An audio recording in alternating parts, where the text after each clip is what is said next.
Olá, gente.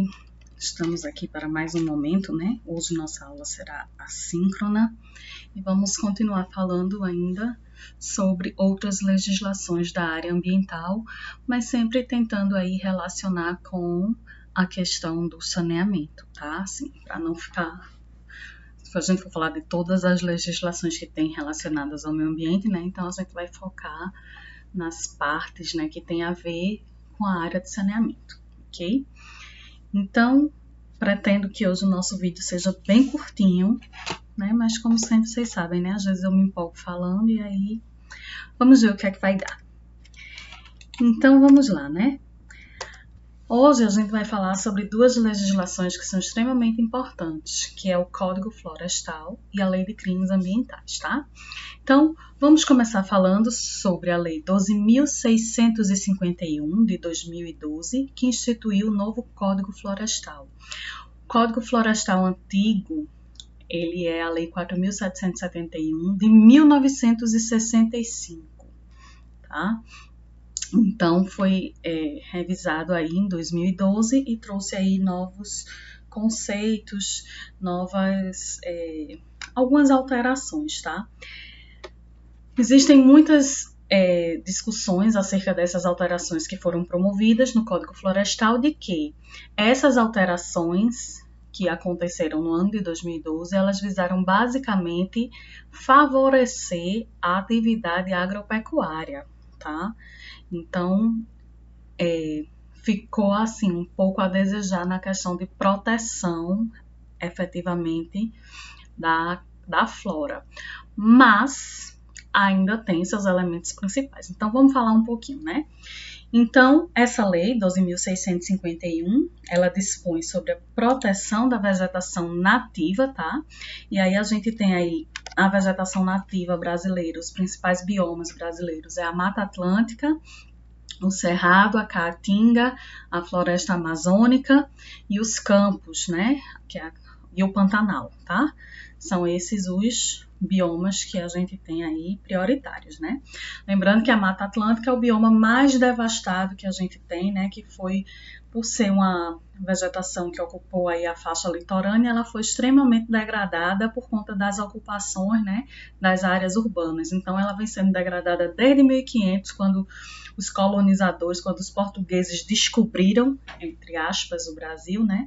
E começaram a extrair nossos produtos madeireiros, né? A princípio, o pau-brasil, principal produto madeireiro que foi extraído aqui, que é uma espécie nativa, né? Tanto é que ela leva o nome de Brasil, tá?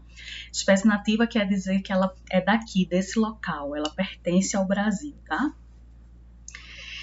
E foi o bioma que foi mais degradado, que a gente tem aí, o bioma mais degradado é a Mata Atlântica, tá?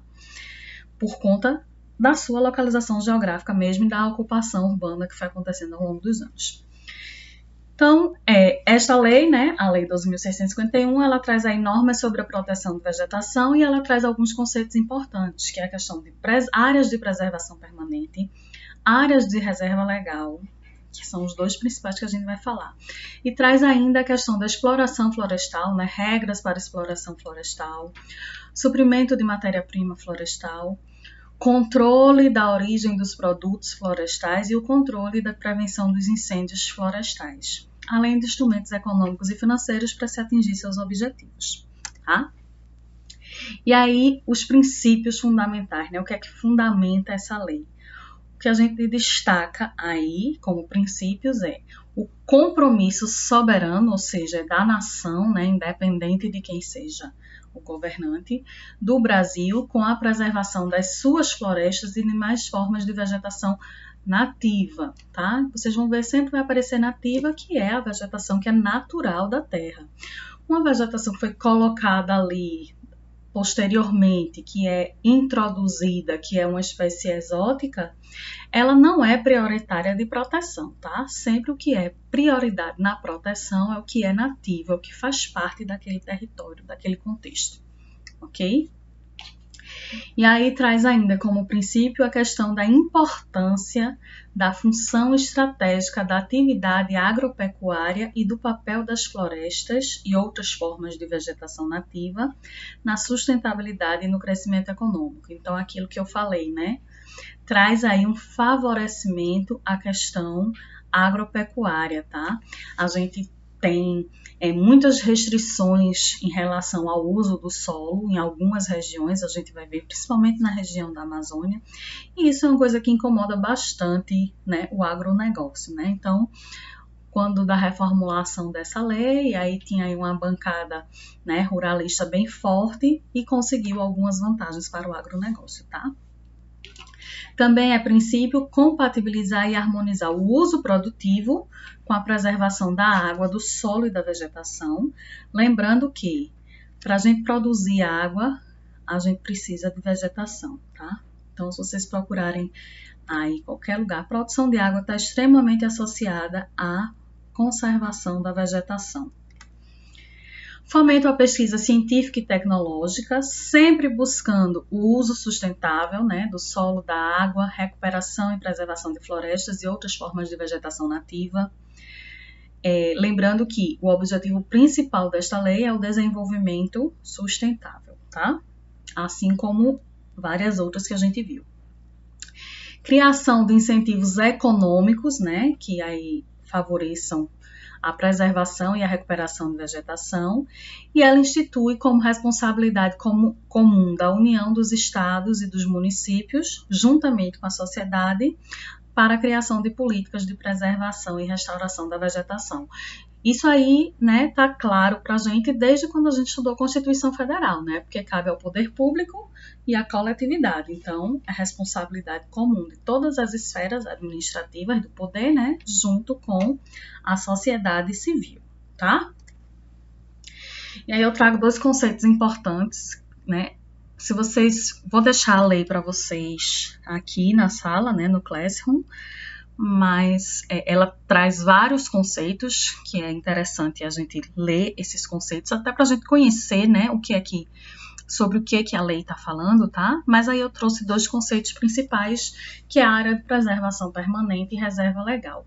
Principalmente a área de preservação permanente, que é o que a gente vai se concentrar mais, que a gente vai associar também com as questões nossas, né, da área de saneamento, né, das áreas de obras e tudo mais, tá?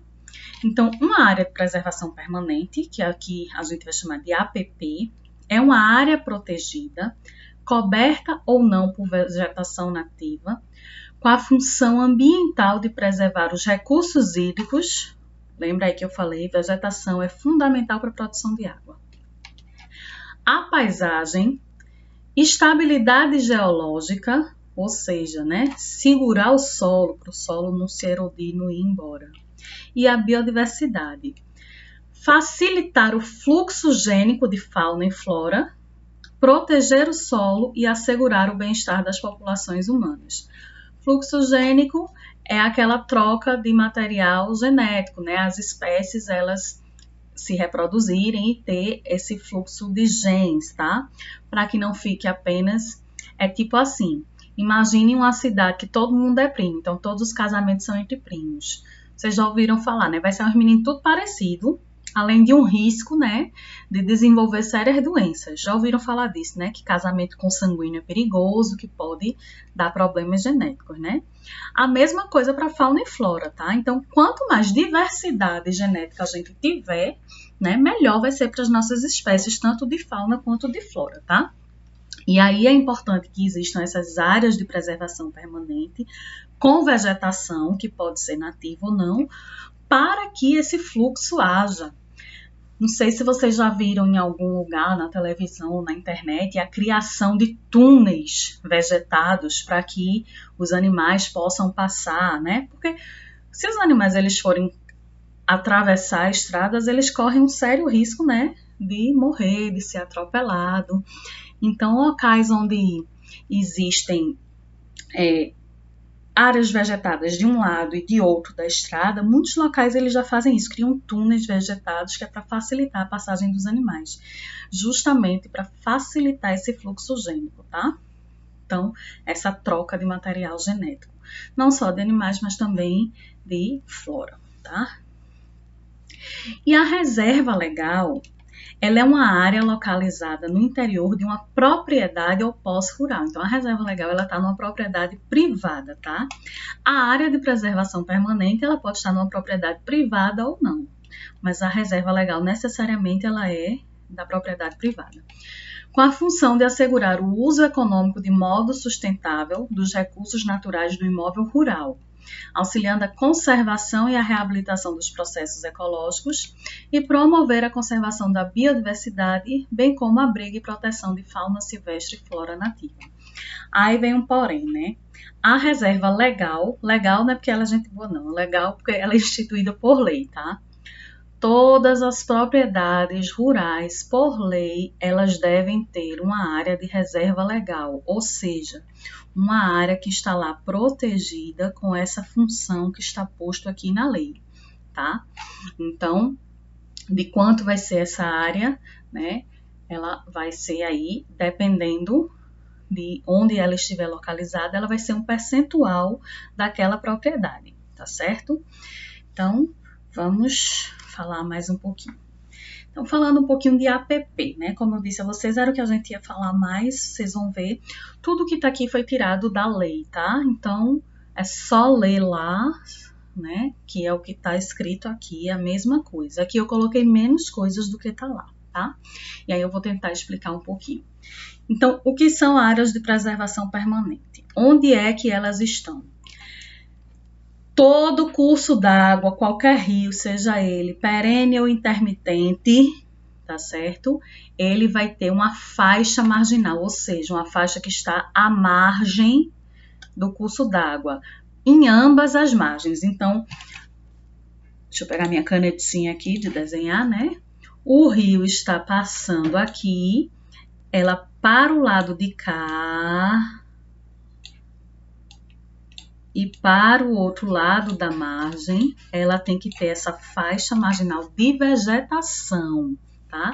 Que ela vai desde a borda da calha do leito e essa largura de vegetação que obrigatoriamente deve ser preservada, ela vai variar em função da largura do curso d'água. Mas na frente tem uma figurinha mais bonita do que essa minha.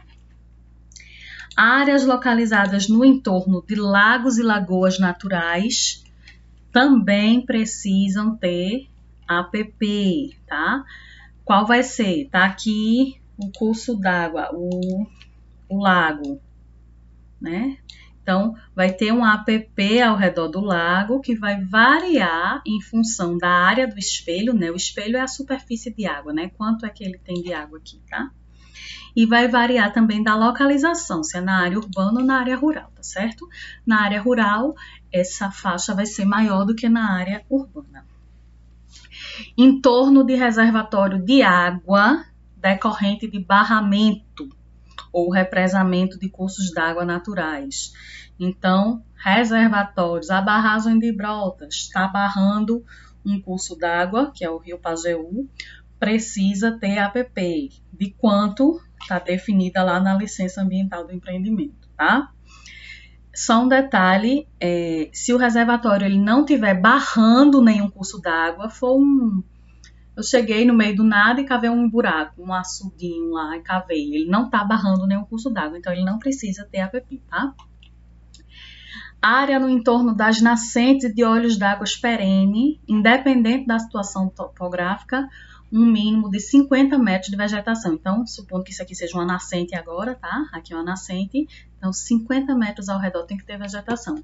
Aí tem gente que faz assim, eu já vi um caso, né? O cara limpa toda a área perto da nascente, né? Pra ficar bonitinho, tudo limpinho. Tem gente que até cerca. Certa vez eu conheci um cidadão que ele limpou tudo, cimentou, calçou ao redor da nascente, deixou só o buraquinho da água sair. E o que foi que aconteceu com a água? Parou de minar, né? Por quê? Não tinha mais vegetação, não tinha mais solo, estava tudo calçado. Então, nascente, para poder continuar tendo água, ela precisa ter a vegetação ali protegendo aquele olho d'água, tá? E aí outros locais, né? encostas com declividade superior a 45 graus, restingas, né, que é a vegetação que fica ali na areia da praia, né, que pode ser fixadora de duna ou estabilizadora de mangue. Todos os manguezais, manguezal todo ele é área de preservação permanente, não importa, né? Todo manguezal é área de preservação permanente. Borda de tabuleiro ou chapada, também tem que ter 100 metros aí, pelo menos, de área de proteção, de preservação permanente. Topo de morro, tá? Com altura mínima de 100 metros. E qualquer área que tenha altitude superior a 1.800 metros, ela precisa ter área de preservação permanente. Não vou demorar muito porque eu quero mostrar a figurinha, né? Então, vamos lá, ó. Aqui eu tenho uma figurinha, uma praia bonita, até com pouca gente tava nesse dia, né? E aqui, essa vegetação aqui na areia, que muita gente acha, é mato, limpa. Isso não é mato, isso é restinga. Essa vegetação é extremamente importante para a proteção, né, desse cordão arenoso aqui, tá? É aqui onde acontecem os processos biológicos. Ela protege, então ela fixa o solo para que não haja perda de solo, né, que a areia não seja levada para outro local, tá? Então a restinga, essa vegetação aqui, ela é um APP, ela não pode ser retirada, tá? Aqui a gente tem um manguezal, né? Não sei se alguém já teve a oportunidade de entrar em um manguezal ao vivo e em cores. Tem um cheiro bastante forte, né? Como se fosse uma coisa apodrecendo, porque é muito rico em matéria orgânica e é um lugar úmido, né? Até ficou famoso, muito famoso na época de Chico Science, né? Que era da lama ao caos, né? Então, é uma lama porque é matéria orgânica em decomposição, tá? E a característica do manguezal é que ela tem aqui, ó, as raízes aéreas, tá certo? Então, todas as áreas de manguezal, elas são áreas de preservação permanente, tá? Aqui um exemplo de um entorno de nascente. Então, eu tenho aqui uma nascente, um olho d'água que faz o raio de 50 metros, então tem que ter APP. Então, se você tem uma nascente aí na sua casa, um olho d'água, bota a vegetação, não limpa a vegetação que está lá junto dela, não. Ah, professora, tem que ser árvore, tem que ser floresta, tem que ser mata. Não, não precisa nem ser vegetação nativa. Pode ser mato, tá? Qualquer coisa que esteja aqui segurando o solo e garantindo aí os processos ecológicos aqui nesse pequeno espaço, tá? E aqui, ó, ele segue, ó, o rio, ó, o curso d'água, né, que foi originado aqui dessa nascente, também tem que ter APP, tá? Aqui é um exemplo de um tabuleiro, né, ou chapada, que é esse tipo de relevo, né, que ele tem essa ruptura aqui. É muito comum aqui na nossa região, tá? Os tabuleiros, tá certo? Então, tem que ter, ó, da borda do tabuleiro, né, da borda onde ele rompe, até 100 metros, é uma área de preservação permanente, a vegetação não pode ser retirada. Aí vem Zezinho da Tapioca e quer construir uma casa aqui. Não pode, né? Não pode construir uma casa aqui, porque aqui é uma APP. Onde é APP, não pode construir casa. Não posso construir uma casa no mangue, não posso construir uma casa aqui na beira do rio e não posso construir uma casa aqui em cima da restinga, tá? E aqui um resuminho, né, da lei, tá certo? Então, a gente tem aqui os topos de morro, né, como eu tinha falado, aquelas encostas com declividade maior do que 45 graus, né, porque você sabe, quando o relevo é muito íngreme, se a chuva bater aqui e não tiver vegetação, o que é que vai acontecer com esse relevo? Ele vai desmoronar, tá? Então, a vegetação, ela tem a função ecológica de segurar o solo, tá certo? E aí, a mata ciliar, né, restingas, e a mata ciliar variando de acordo com a largura do rio. Aqui tem um esquemazinho, ó. Se a largura do rio é de menos de 10 metros, então a APP precisa ser de 30 metros. Lembrando que isso é uma largura mínima, né? Se tiver 1 quilômetro aqui, ótimo, melhor ainda. Mas a gente sabe que não tem, né? Sabemos que não tem, porque as regiões de mata ciliar nas margens dos rios, elas são extremamente degradadas, porque todo mundo quer estar perto do rio, né? E aqui não está aparecendo, mas esses 30 metros é para cada lado, tá? 30 metros para cá e 30 metros para cá. Se o rio é mais largo, ó, de 10 a 50 metros, a área de preservação permanente também vai aumentar, tá? E à medida que a largura do rio aumenta essa área de preservação permanente. Então, se eu tenho aqui um rio com uma largura maior do que 600 metros, eu vou ter aí a largura mínima de APP de 500 metros para cada lado, para em cada margem. 500 metros para cá e 500 metros na margem de cá, tá? Então, tudo isso, né? Porque o que é que essa vegetação faz? Além de garantir a produção de água, ela tá ali, ó, segurando o solo, evita o assoreamento do curso d'água, ela retém poluentes que possam vir através do escoamento superficial e vir contaminar aqui o curso d'água. Então, eles vão ficar retidos aqui na vegetação, tá? Então, essa vegetação ela é extremamente importante. E, pela lei, né, é obrigatório a presença dela aqui, tá?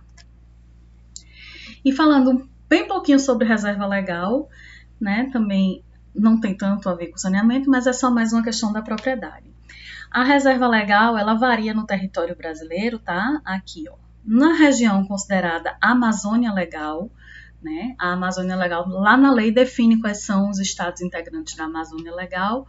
Vejam que pega aí um pedacinho também, né, do centro-oeste, né? Não é só os estados da região norte, ainda pega aqui, se não me engano, é um pedacinho do Maranhão, tá?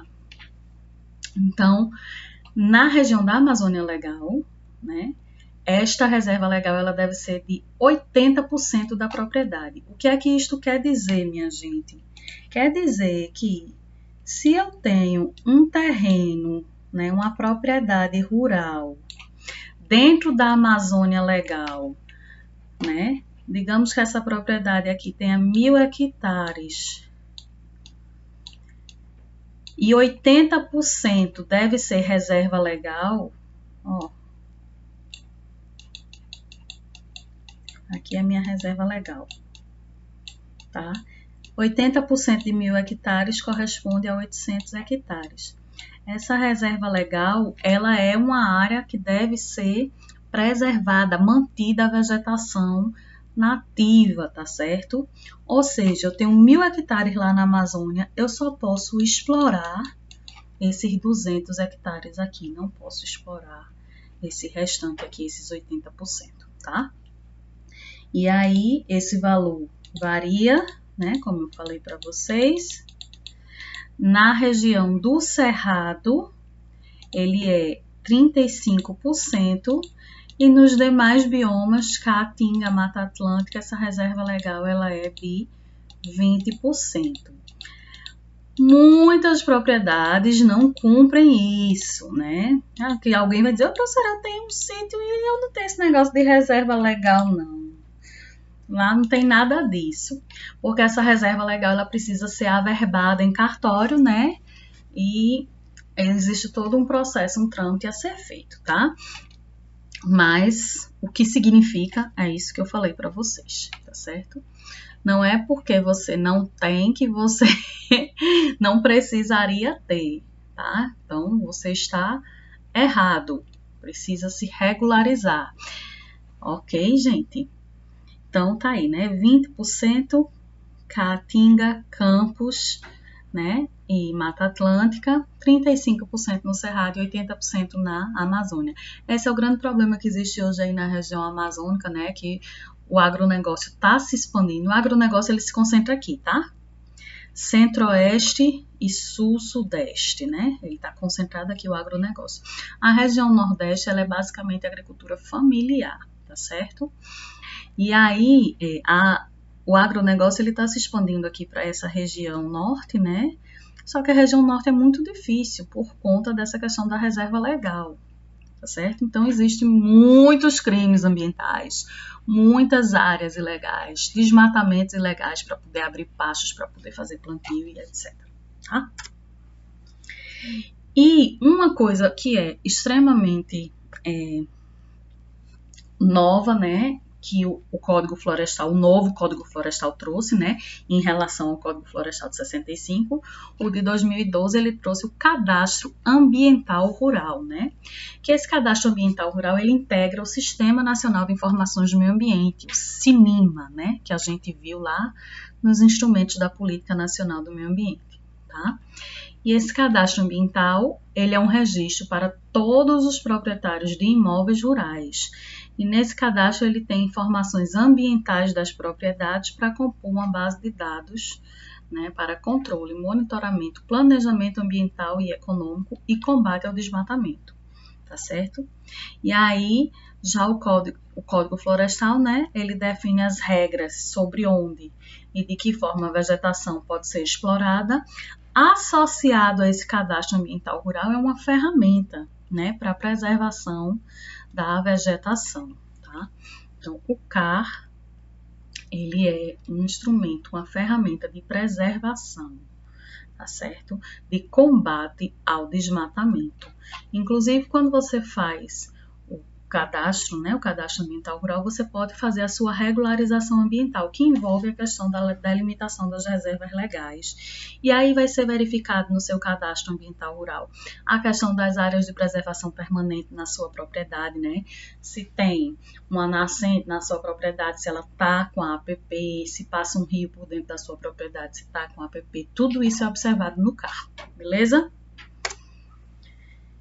E aí, né, lógico que o Código Florestal ele tem muito mais coisas para falar, né, mas como eu falei para vocês, assim, eu quero concentrar mais em alguns aspectos, em alguns detalhes, e eu acho que a parte mais importante é esses das APPs, principalmente de cursos d'água, nascentes, barramentos, né, eu acho que são mais importantes para a gente.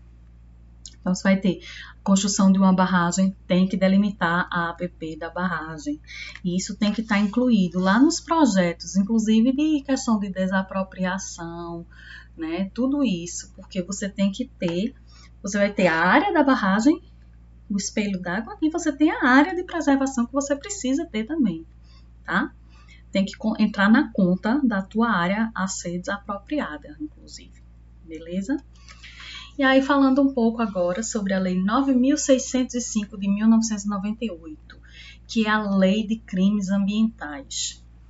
Talvez vocês já tenham visto em algum bar, né, alguma coisa, uma plaquinha com, de acordo com a Lei 9.605, é proibido ligar som. Aí vocês vão dizer, né, professora, me endoidou, né? Botar som alto tem a ver com a Lei de Crimes Ambientais? Tem, né? Som alto, perturbação do sossego, perturbação de flora e fauna, tá certo? É um crime ambiental, é poluição sonora. Se é poluição em qualquer uma de suas formas, entra aqui, ó, nessa lei, tá? Então, a Lei de Crimes Ambientais, ela dispõe sobre as sanções, né? Sobre as punições, sobre as penas, né? Que sejam elas penais ou administrativas, decorrentes de condutas e atividades que causam danos ao meio ambiente. Ou seja, tudo que causa dano ao meio ambiente, ela está incorrendo aí na Lei de Crimes Ambientais. E aí algumas coisas, né? A Lei de Crimes Ambientais, ela se aplica tanto à pessoa física quanto à pessoa jurídica, né? Então, pode ser Zezinho da Gaita que cria passarinho na casa dele de forma ilegal, é uma pessoa física, ele pode responder, tá, dentro da Lei de Crimes Ambientais, como pode ser a Vale do Rio Doce, né, que causou aí, vem causando, né, realizando atividades que causam danos ao meio ambiente, atividades lesivas, ela responde juridicamente, como pessoa jurídica. E além dela responder como pessoa jurídica, os funcionários da Vale do Rio Doce, o presidente, o diretor, o engenheiro responsável, o cara que assinou lá o projeto ou que deixou de assinar alguma coisa, né, eles também respondem como pessoa física. Então, a Lei de Crimes Ambientais, ela é uma lei bastante, digamos assim, tá faltando uma palavra, mas é bastante boa. Não é boa que eu queria dizer, mas tá faltando uma palavra. Ela é uma lei bem consistente, tá certo? Que prevê aí penalidades para diversos tipos de crimes, né? Logicamente que a gente não vai ver todos os crimes que estão aí postos na Lei de Crimes Ambientais, mas podemos conversar sobre alguns, tá? Porém, o grande problema, né, como sempre, e a gente já conversou em outras situações, é a questão da aplicação da lei, né? Porque não existe fiscalização. E não é porque os órgãos não querem fiscalizar, é uma questão mesmo de disponibilidade de pessoal. Não tem gente suficiente trabalhando na CPRH, não tem gente suficiente trabalhando no IBAMA para que haja fiscalização juntamente, né, com quem tem o poder de polícia, seja o Exército, seja a Polícia Militar dos estados, né? No caso aqui de Pernambuco é o CIPOMA, tá? Que é a Companhia de Meio Ambiente, Polícia de Meio Ambiente, tá certo? Então, é um problema que a lei é boa, a lei é massa, porém, a aplicação é que é difícil aqui no nosso país, tá? E aí, dentro da lei de crimes ambientais, ela tipifica em crimes contra a fauna, né, que são aquelas agressões cometidas a animais silvestres, nativos ou em rota migratória, e também as agressões ao habitat natural. E aí, ó, aqui está colocado agressões cometidas a animais silvestres, nativos ou em rota migratória, mas animais domésticos e domesticados também, tá certo? Então, maus tratos de animais domésticos e outros e domesticados, eles também entram na lei de crimes ambientais, tá? Também vai entrar aqui. E lembrando que não é só agressão, né? Por exemplo, transporte inadequado. Se você não tem autorização para transportar, comercialização de animais silvestres é crime, tá? Aqueles meninos, né, que fica ali no mato, pega passarinho, chega, leva no sábado para vender o passarinho na feira, para trocar na feira, uma espécie que é silvestre, é crime ambiental, tá certo, gente? Então, não deveria essa pessoa fazer isso, né? Mas infelizmente a gente sabe que faz. Vocês verem assim, existem pessoas que pegam, se você já vi casos assim de centenas de aves, né, de pássaros silvestres, de ararinhas, já vi centenas de casos assim,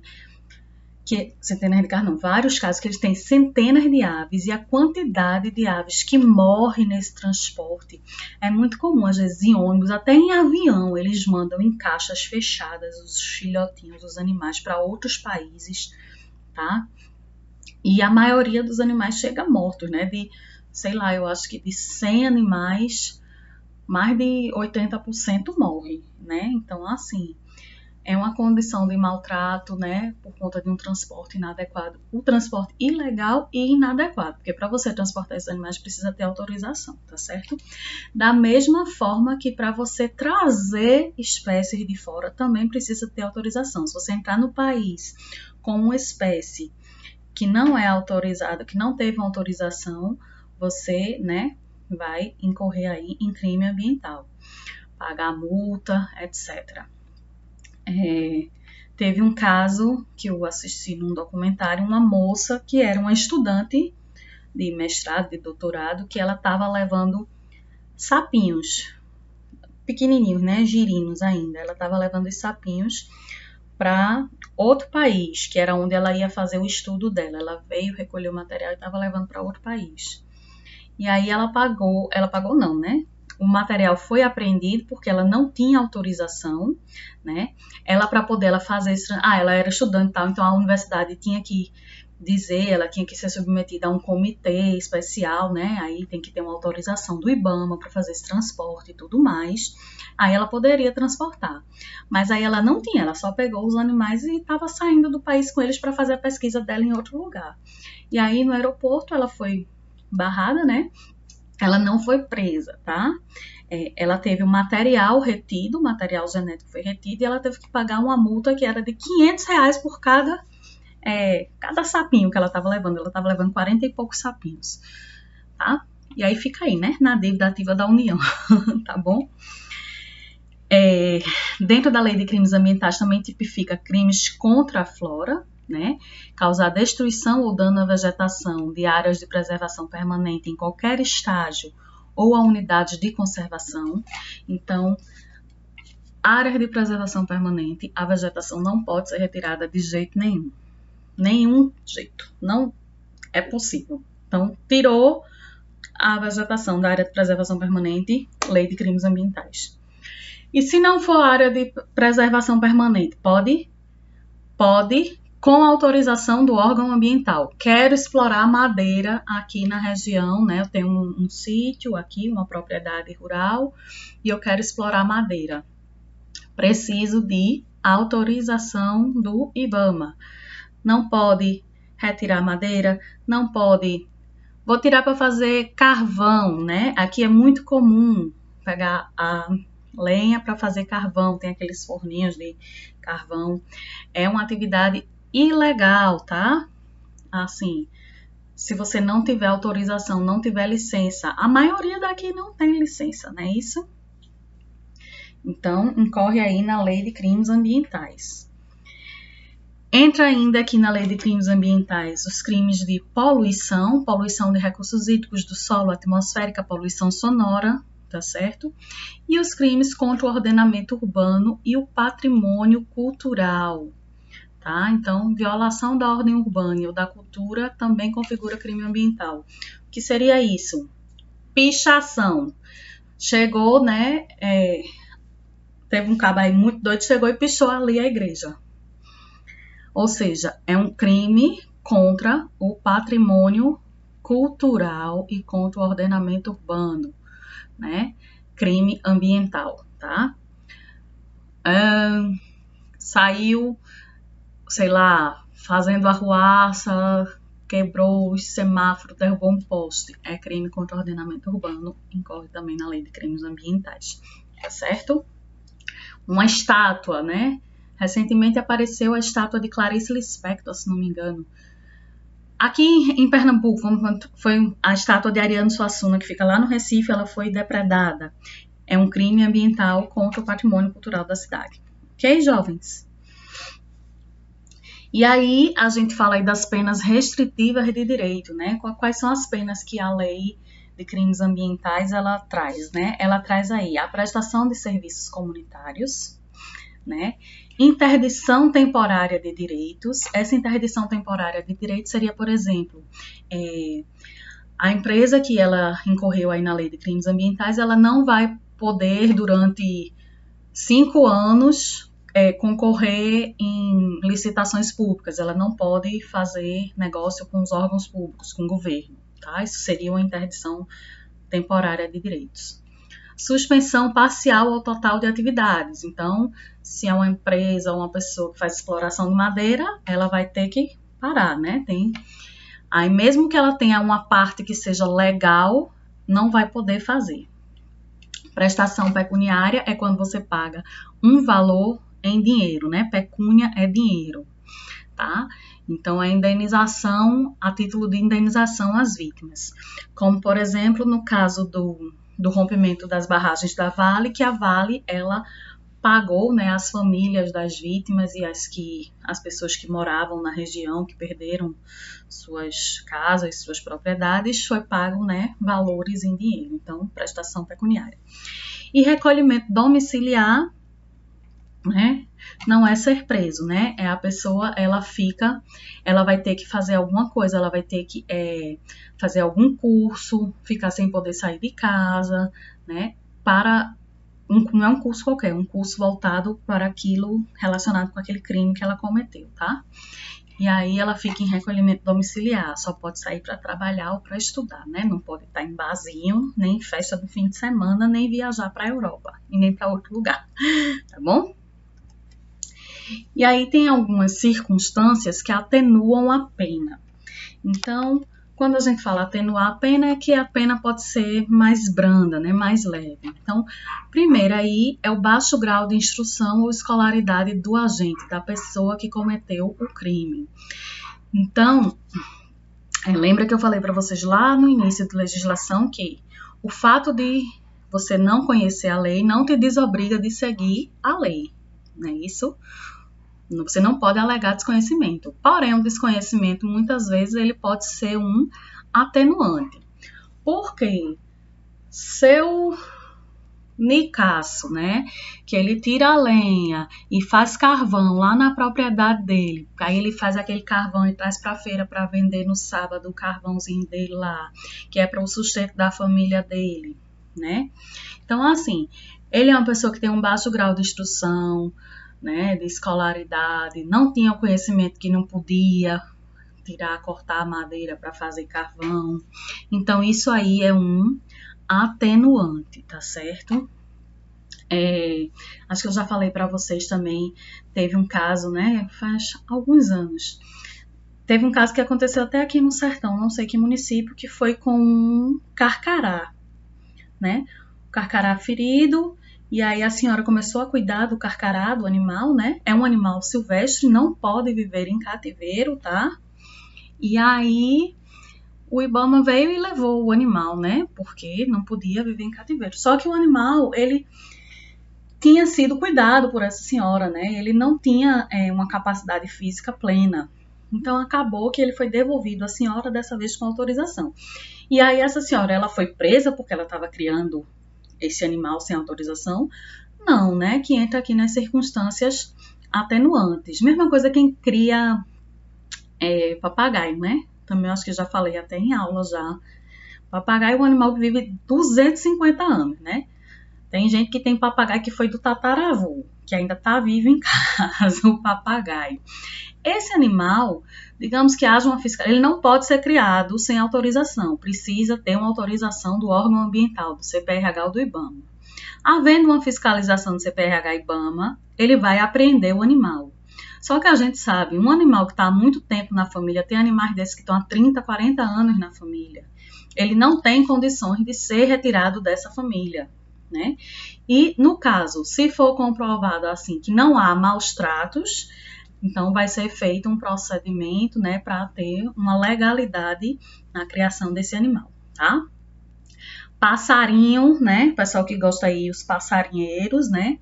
Passarinho, todo ele para você criar silvestre precisa ter autorização do órgão, ele tem que ter aquela anilhazinha, né, identificando, né, inclusive para você transportar o animal, tá certo?